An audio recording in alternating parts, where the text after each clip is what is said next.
I had this secret that I carried around, that up until the floodgates of the Me Too movement cracked open, I carried a burden filled with shame. I thought there'd be no way a public-facing career in politics could ever be a possibility, that I could ever be a senator because my story would be turned into something it wasn't. And I just quietly put my head down and said, Dad, no, that's not for me. I can't do that. And he said, trust me. I see things in you that you have yet to see in yourself. And to some extent, he was right.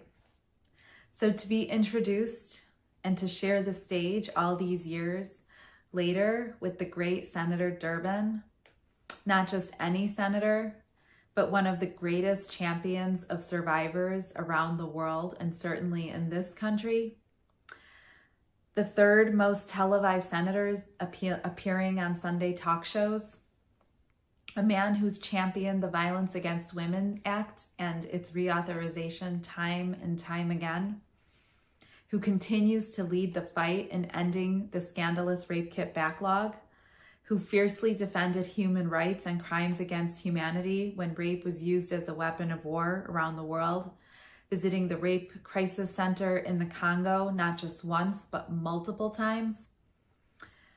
A senator who bravely, with unwavering questioning during the Kavanaugh hearings, and who most recently has been fighting for critical life-saving funds within the CARES Act during the pandemic, offering critical life-saving funds for sexual assault, abuse survivors. And while I am not a senator, to be sharing the stage and to be introduced by this senator for this issue, with all my truth for the world to see and to know, well, it truly does feel like full circle and like my own wholeness has been restored. I'd also like to thank everyone at Resilience, Erin Walton, Amy O'Keefe, Miranda Emke, Victoria Herrera, the Resilience Board and staff and volunteers who work tirelessly not just for this important lunch, but around the clock and available 24/7 to make sure that survivors are supported in all areas of their lives. You are doing the work of angels, and I wish for you to have continued strength to do this challenging and heavy work. I am so honored to be with you all here today and to have the opportunity to speak. Because, like for so many survivors, speaking was not always safe. I am filled with gratitude and overcome with emotion because very honestly, there were times when I wasn't sure that I'd survive. It took a million miracles and for the universe to conspire for me to stay here. I fought hard to be here, and I don't take that for granted. Every 73 seconds, an American is sexually assaulted. 1 in 3 women and 1 in 6 men will experience sexual violence. 94% of victims experience PTSD. 33% contemplate suicide, and 13% attempt suicide. I will never grow numb to these statistics. None of us should. It's even more meaningful for me to be here with you today because I myself was a rape crisis advocate with Resilience in the 90s.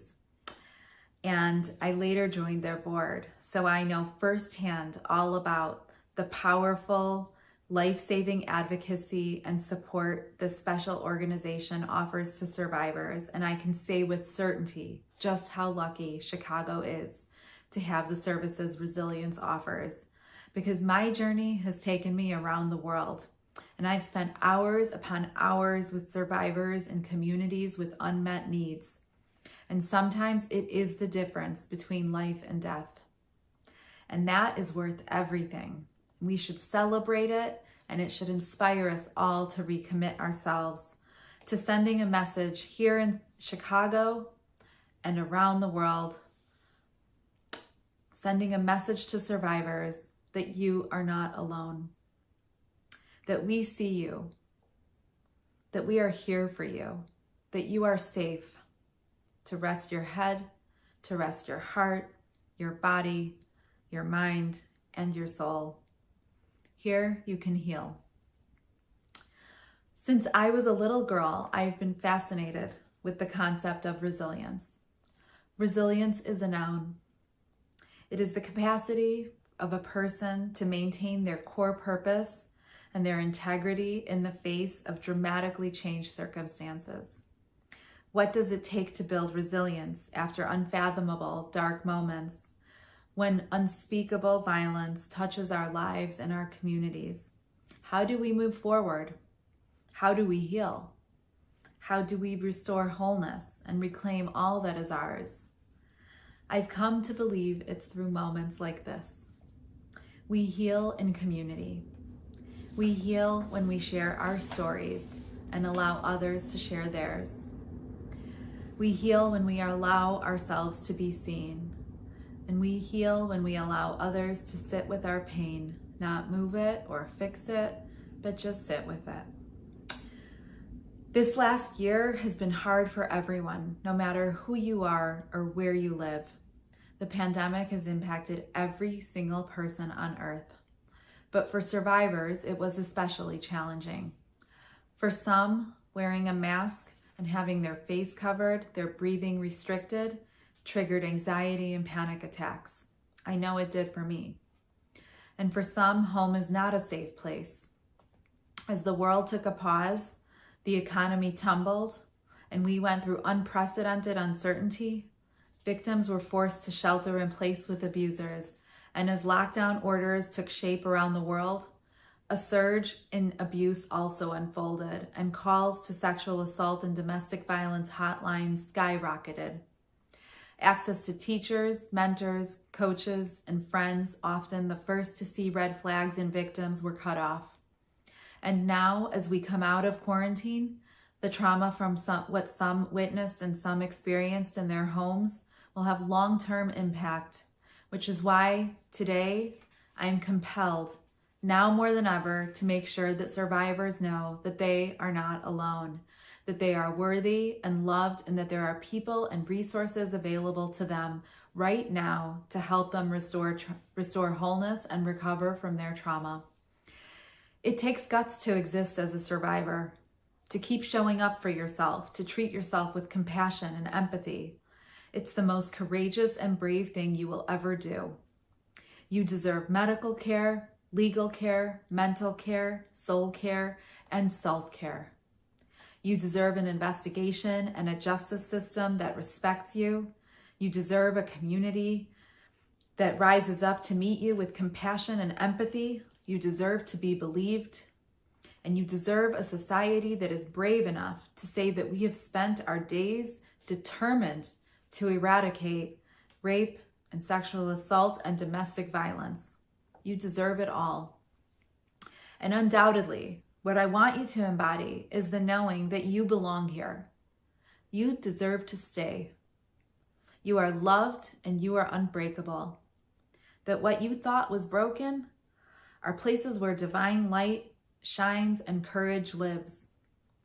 Happiness will grow again like wildflowers. And when you get tired again, when trauma revisits your mind and your body at unexpected moments, like trauma finds me over and over again, when your heart is racing and you feel like you're walking through fire and jumping out of your body, I am with you. I am holding your hand.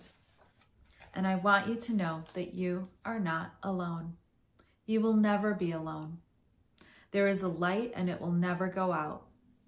You have infinite and eternal capacity to root into the earth and to weather the storm. It is your birthright to heal, to restore wholeness.